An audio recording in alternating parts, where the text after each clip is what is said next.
இதுவரைக்கும் நம்ம வீட்டு கிச்சன் சேனலை சப்ஸ்கிரைப் பண்ணாதவங்க கீழே உள்ள ரெட் கலர் சப்ஸ்கிரைப் பட்டனை ஆன் பண்ணிக்கோங்க. பக்கத்தில் உள்ள பெல் பட்டனையும் ஸ்டார்ட் பண்ணிக்கோங்க. This is my humble request. உங்களுக்கு என்னோட வீடியோஸ் உடனே வரும். நம்ம வீட்டு கிச்சன் சேனல் வளர ஆதரவா இருக்கும் அனைத்து நல்வுள்ளங்கள் அனைவருக்கும் எனது அன்பான வணக்கங்கள். நான் இன்றைக்கு ரிப்பன் டைப்ல காரச்சேவை எப்படி பண்றதுன்னு செஞ்சு காமிக்கிறேன். ஓகே, ரிப்பன் காரசேவி செய்ய தேவையான பொருட்கள் என்னன்னு பார்த்தலாம். இது வந்து கடலை மாவுங்க. நான் 2 கப் கடலை மாவு எடுத்து வச்சிருக்கேன். அப்புறம் அதே கப் வச்சு 1 கப்பு ரைஸ் ஃப்ளார் எடுத்திருக்கேன். இந்த கப் வச்சு தான் நான் அளந்தேன். நீங்கள் எந்த கப்பில் கடலை மாவு அளக்கிங்களோ அதே கப்பில் ரைஸ் ஃப்ளார் எடுத்து வச்சுக்கோங்க. 1 கப் 2க்கு 1. அப்புறம் சில்லி பவுடர், வத்தல் பொடி எடுத்துக்கோங்க காரத்துக்கு. இது வந்து ஓமமும் சீரகமும் நான் சின்னதாக நல்லா இடித்து வச்சுருக்கேன். ஏன்னா இதில் பட்டுட்டு அப்படின்னா இந்த குழல்ல இப்போ கிராஸாக உட்காந்துட்டு அப்படின்னா அப்புறம் நம்மளுக்கு வந்து இந்த ரிப்பன் ஒழுங்காக வராது. அதனால நான் பவுடர் பண்ணி வச்சுருக்கேன். அப்புறம் பட்டர் எடுத்துக்கோங்க.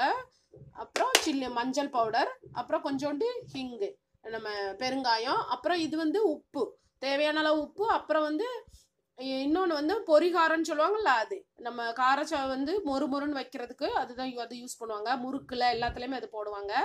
அது நான் கொஞ்சோண்டு எடுத்து வச்சுருக்கேன். ரொம்ப அதிகமாக போட்டுறாதீங்க. ஓகே, இவ்வளோதான். இது அதே மாதிரி பட்டரும் கொஞ்சம் அதிகமாக போடக்கூடாது.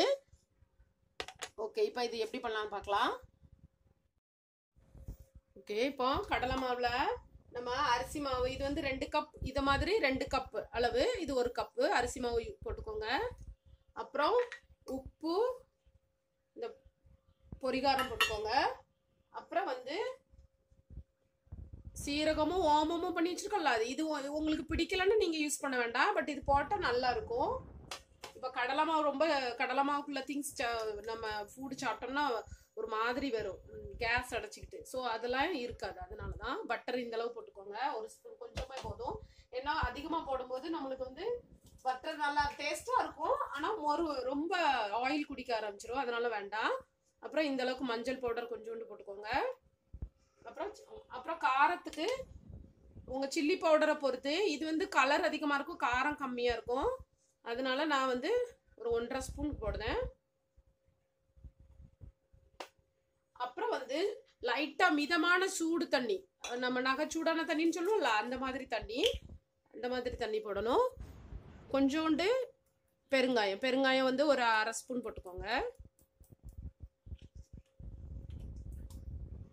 ஓகே, இப்போ நம்ம இதை முதல்ல இந்த பட்டர் இது எல்லாமே எல்லா பக்கமும் படுற மாதிரி மிக்ஸ் பண்ணிக்கோங்க. ஈவனாக எல்லா பக்கமும் உப்பு, இந்த மசாலா எல்லாமே எல்லா பக்கமும் படுற மாதிரி மிக்ஸ் பண்ணிவிட்டு அப்புறமா நம்ம தண்ணி ஊற்றிக்கலாம். இது நீங்கள் பண்ணி பாருங்க. ஒரு 5 நிமிஷத்தில் நீங்கள் இதை பண்ணி முடிச்சிடலாம். ரொம்ப டேஸ்ட்டாக இருக்கும், நல்லா கிறிஸ்பியாக இருக்கும். சாயா கூட சாப்பிட்டா நல்லா இருக்கும், டீ டைமு. அப்புறம் பிள்ளைங்களுக்கு சும்மா விளாண்டுக்கிட்டு சாப்பிட்றதுக்கு நீங்கள் இதை கொடுக்கலாம். கடையிலேருந்து நம்ம சிப்ஸ் அது இதுன்னு வாங்கி கொடுக்கறத விட இந்த மாதிரி நீங்கள் இது 5 நிமிஷத்தில் பண்ணி முடிச்சிடலாம். ரொம்ப சூப்பராக இருக்கும். இப்போ நான் எல்லாமே மிக்ஸ் பண்ணிட்டேன். இப்போ தண்ணி கொஞ்சம் கொஞ்சமாகவே ஊற்றுங்க, ரொம்ப ஊற்றிடாதீங்க. ஏன்னா கடலை மாவு வந்து ரொம்ப லேசாக தண்ணி ஊற்றினாலே குழுன்னு ஆயிரும். அந்த மாதிரி கடலை மாவோடது தன்மை. அதனால் கொஞ்சம் கொஞ்சமாக ஊற்றி பிசைஞ்சிக்கோங்க. நான் இதை பிசைஞ்சு எடுத்துக்கிட்டேன். இப்போ அதாவது நம்ம எப்படி இந்த குழல்ல போடுற அளவுக்கு பிசையணும், டைட்டாக. சப்பாத்தி மாவு எப்படி பிசையுதோ அந்த மாதிரி பிசைஞ்சு எடுத்துக்கோங்க.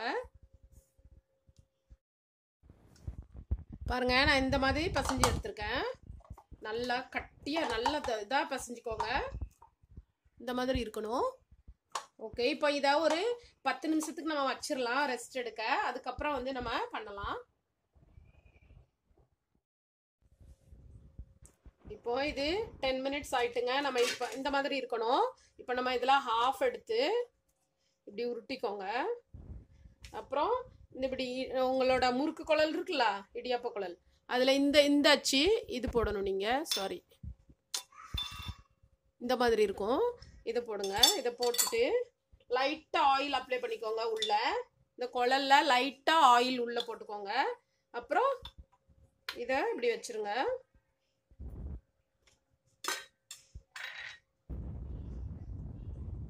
அப்புறம் வந்து இதை வச்சுட்டு இதை க்ளோஸ் பண்ணிடுங்க. அப்புறம் டைரக்டா நம்ம ஆயில்ல புளிய போறோம். இப்போ ஆயில் நான் ரெடியா வச்சிருக்கேன் பேன்ல.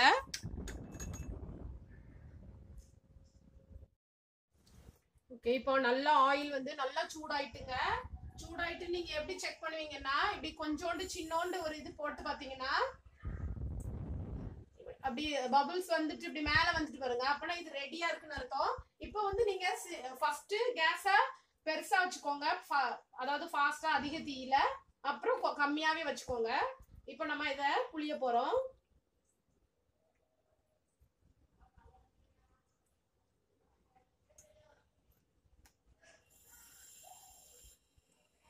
நீங்க இப்போ ஃபர்ஸ்ட் ஸ்டார்ட் நீங்க சின்ன பொண்ணா இருந்தீங்க, முதல்ல ட்ரை பண்ணுவீங்கன்னா ரொம்ப கேர்ஃபுல்லா பண்ணுங்க.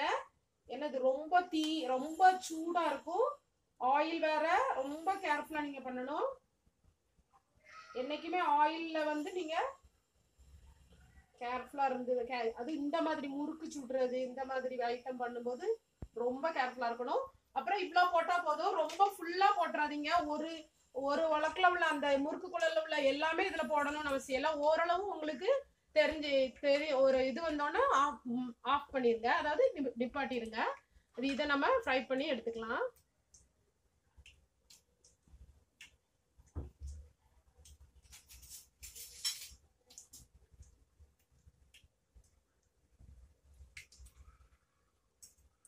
இது கொஞ்சம் சீக்கிரமாவே ஃப்ரை ஆயிரும், ரொம்ப நேரம் ஆகாது.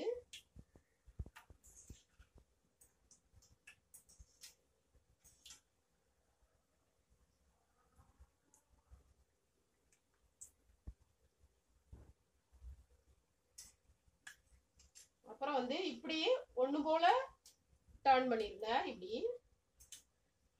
ஏன்னா அப்புறம் மேல குக் ஆயிருக்கும், கீழே குக் ஆகாம இருக்கும். அதனால கரெக்டா டர்ன் பண்ணி போட்டுருங்க.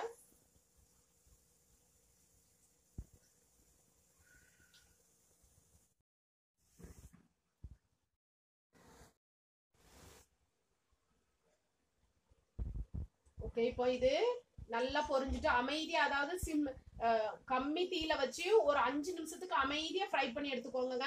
அப்படின்னாதான் நீங்க அவசரப்பட்டீங்கன்னா வேகாம இருக்கும். ஓகேவா? இப்போ நான் இது ரெடி ஆயிட்டு நான் எடுக்க போறேன். நீங்க இது எப்படி குக் ஆயிட்டுன்னு எப்படி கண்டுபிடிப்பீங்கன்னா, இந்த பபிள்ஸ்லாம் அடங்கி கொஞ்சம் அமைதி ஆயிரும். அப்படின்னா இது வந்து குக் ஆயிட்டுன்னு அர்த்தம். நம்ம இதை எடுத்துடலாம். இப்போ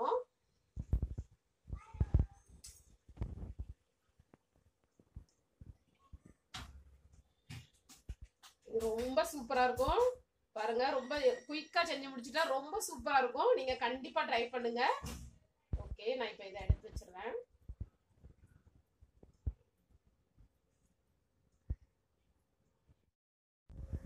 ஓகே, இப்பொழுது டீ கூட சுவையான காரச்சேவு ரெடி ஆயிட்டு. இது ரொம்ப டேஸ்டா இருக்கும். நீங்க கண்டிப்பா வீட்டுல ட்ரை பண்ணுங்க. அப்புறம் எனக்கு கமெண்ட் பண்ணுங்க. பாருங்க எப்படி ரொம்ப நல்லா இருக்கும். அந்த பொரிகாரம் யூஸ் பண்றோம்ல, அதனாலதான் இந்த நல்ல ஒரு டேஸ்டா இருக்கும். சாப்பிட ரொம்ப நல்லா இருக்கும். ஓகே, இது வரைக்கும் என்னோட ரெசிபி பார்த்ததுக்கு ரொம்ப நன்றி. தேங்க்யூ ஸோ மச் ஃபார் வாட்சிங். தேங்க்யூ.